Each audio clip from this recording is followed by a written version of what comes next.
Imagine a man who shatters his leg in a terrible accident. The fracture is severe, the pain is real.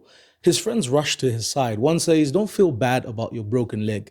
Another says, "It's perfectly okay if you never walk again." Another adds, "Walking is difficult. Don't put yourself under any unnecessary pressure." Someone else chimes in, "Anyone who expects you to recover is being insensitive. They're being toxic to you." So they bring him food. They carry him everywhere. They rearrange his life around his injury. They protect him from every discomfort. Months become years. They comfort him. They reassure him. They validate his every frustration. But no one ever takes him to physiotherapy. No one ever strengthens the muscles that have begun to waste away. No one walks beside him through painful rehabilitation. No one believes recovery is possible. Years later, he's still limping. Not because the injury could never heal, but because comfort replaced rehabilitation. Protection replaced progress. Validation replaced restoration. Compassion quietly surrendered into fear. What began as kindness became captivity. Welcome. Welcome to Same Storm, Different Umbrellas, Part 3. This is the last of the sequel. Today we confront an uncomfortable truth. Not everything that feels helpful actually heals. Sometimes what tastes like medicine is simply poison that has a pleasant taste to it.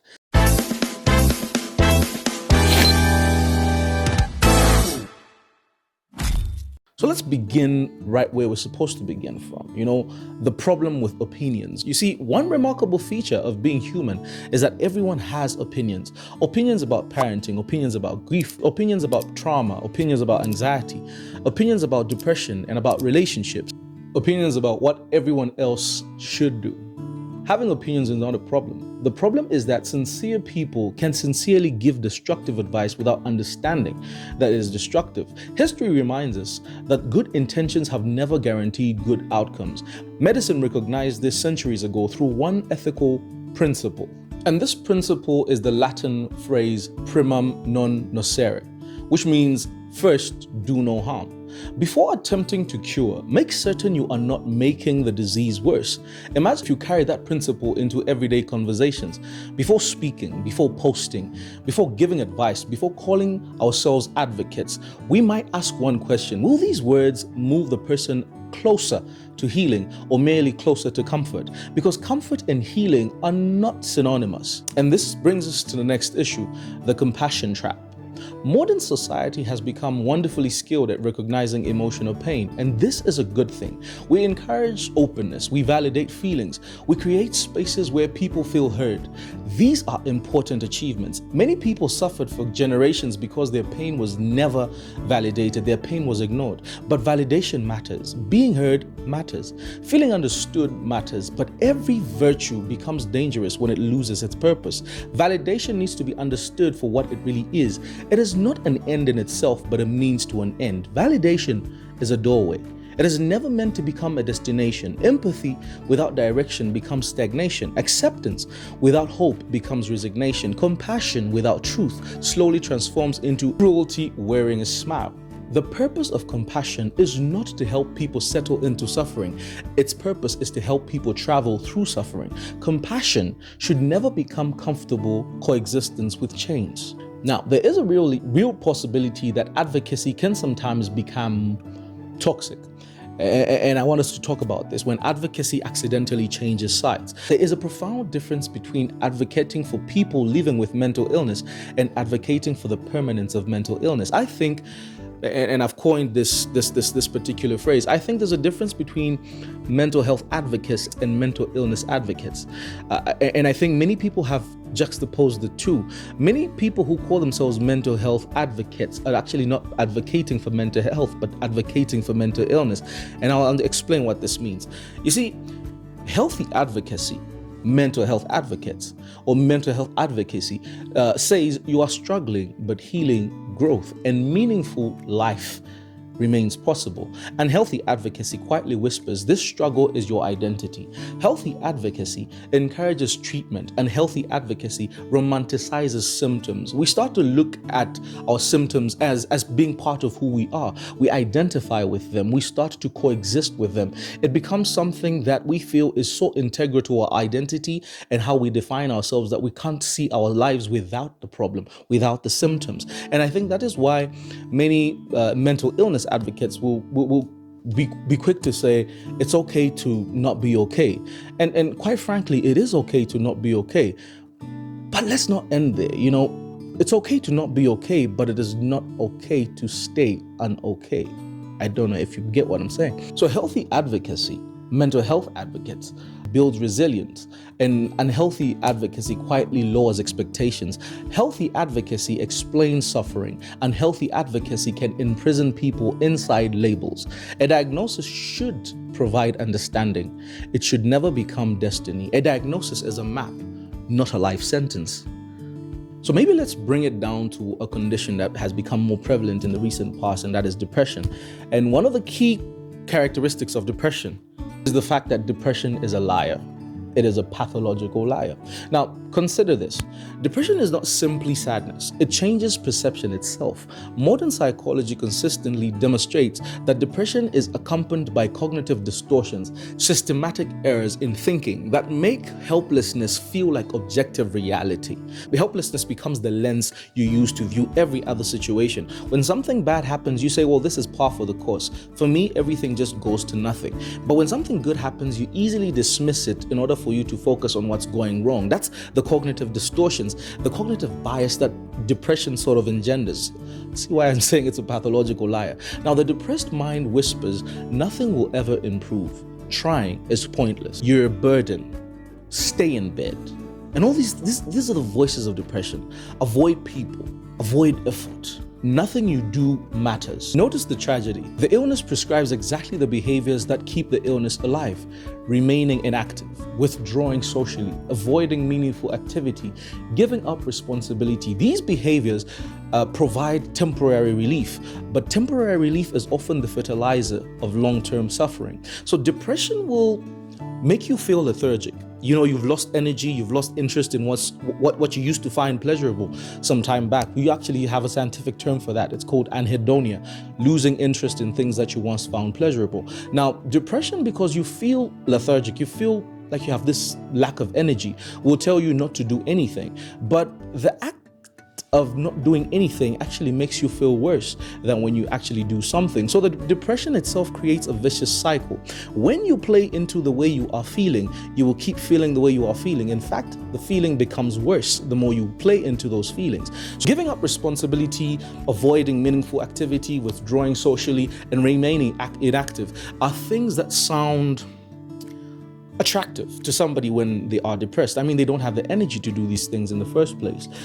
Good therapy doesn't merely comfort distorted thinking, it challenges it. And I think when it comes to practices that are detrimental, practices that are, to say the least, destructive to our mental health, none of them ranks as high above the list as the tyranny of avoidance. Now, many of us don't have the coping mechanisms to deal with our pain, to process our emotions in a healthy manner. And so we resort to avoiding. But avoidance is one of the worst things that you can ever do. And perhaps one of the most powerful discoveries in psychology is this: avoidance reduces distress today while increasing suffering tomorrow. Avoidance feels safe, and safety feels comforting, and comfort feels like healing. But healing and relief are not the same thing. A student will avoid an examination. An anxious person avoids public speaking. A grieving father avoids taking photographs or looking at photographs. Someone with trauma avoids reminders. Someone living with depression avoids activity. Each avoidance produces immediate relief. There's a catharsis that comes with doing or playing into your emotions in that particular moment. Then the brain quietly learns a dangerous lesson: escape is survival. Every escape strengthens fear. Every avoidance expands the prison. Psychologists sometimes describe this as a shrinking life. The places become fewer. The relationships become fewer. The dreams become fewer. The possibilities become fewer, until one day life has become small enough to fit inside fear.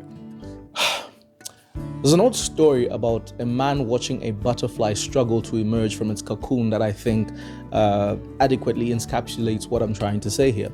Now, this man sees this butterfly struggling to emerge from its cocoon, and unable to bear the sight, he carefully cut the cocoon open and the butterfly emerges effortlessly, but it never flew. And the man was shocked. He wondered, why isn't this butterfly flying? I mean, I've helped it get out of its cocoon.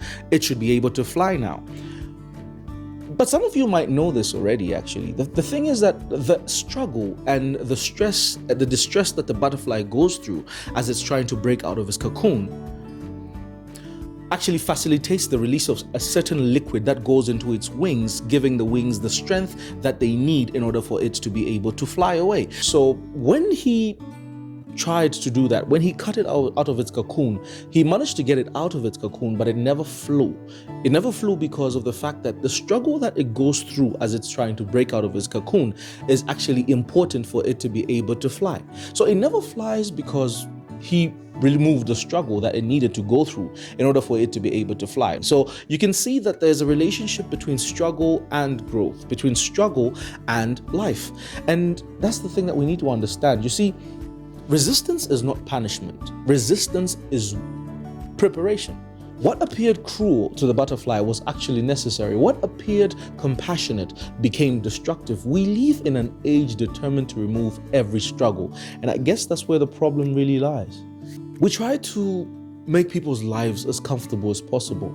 And in our attempt to try and remove every struggle, remove every disappointment, every challenge, every uncomfortable emotion, we make them weaker. And yet we wonder why resilience seems increasingly rare. Sometimes the struggle is not standing in the way. Sometimes the struggle is the way. Perhaps nowhere is this confusion more dangerous than in our understanding of grace. Many imagine grace as God lowering his standards, but scripture paints an entirely different picture altogether. Romans chapter 6, Paul asks the obvious question, shall we then continue in sin so that grace may abound? And his answer is a resounding no. Because grace is not God's permission to remain captive. Grace is God's power to become free. Grace does not redefine sin. Grace breaks sin's dominion. The cross declares the seriousness of sin. The resurrection declares the possibility of transformation. The gospel never says stay exactly as you are, but it says come as you are. And by my grace, you will not remain the same. Consider Jesus and the woman caught in the act of adultery. He says to her, neither do I condemn you. But he does not stop there. He goes on to say, go and sin no more. Notice the breathtaking balance there. No condemnation, no compromise, no rejection, and also no enablement. The truth and grace walk together because grace always has a destination, and that destination is transformation. Now, this brings us back to our theme. You see, the storm may be the same, but the umbrella determines whether we survive it. Some umbrellas are woven from denial, some from excuses, some from avoidance, some from endless validation, and some from self-pity, and some from identity labels. Healthy umbrellas are different. They acknowledge reality without surrendering to it. They shelter us while strengthening us. They protect us without imprisoning us. They help us walk through storms, not build homes inside them. Here is my final challenge to you. The next time someone you love is hurting, ask yourself, am I helping them heal or simply helping them remain comfortable? Am I strengthening hope or reinforcing hopelessness? Am I building resilience or rewarding avoidance? Am I offering compassion or quietly constructing a prison with padded walls? Because love is not measured merely by how gently we speak. Love is measured by whether our words move people closer to truth, freedom, and life. A wound deserves compassion, but compassion becomes dangerous the moment it begins negotiating with the very thing keeping the wound open. Never confuse acceptance of a person with acceptance of the chains holding the person captive. And never forget this. The purpose of help is not to make suffering feel permanent. The purpose of help is to make recovery feel possible. Because grace has never been God's permission to remain defeated. Grace is God's declaration that what once ruled over you no longer has the final word. Thank you for watching up until the end, and I hope this has been helpful. Now, if this is the kind of content that you gravitate towards, I'll suggest that you hit the like button and subscribe for more content. We are working on a series that I think will be very, very helpful for those of us who are trying to develop healthy mental habits, try to get our mental hygiene in check. So if that's the kind of stuff that you gravitate towards, I'll suggest that you keep your eyeballs peeled and watch the space. We should start releasing it soon.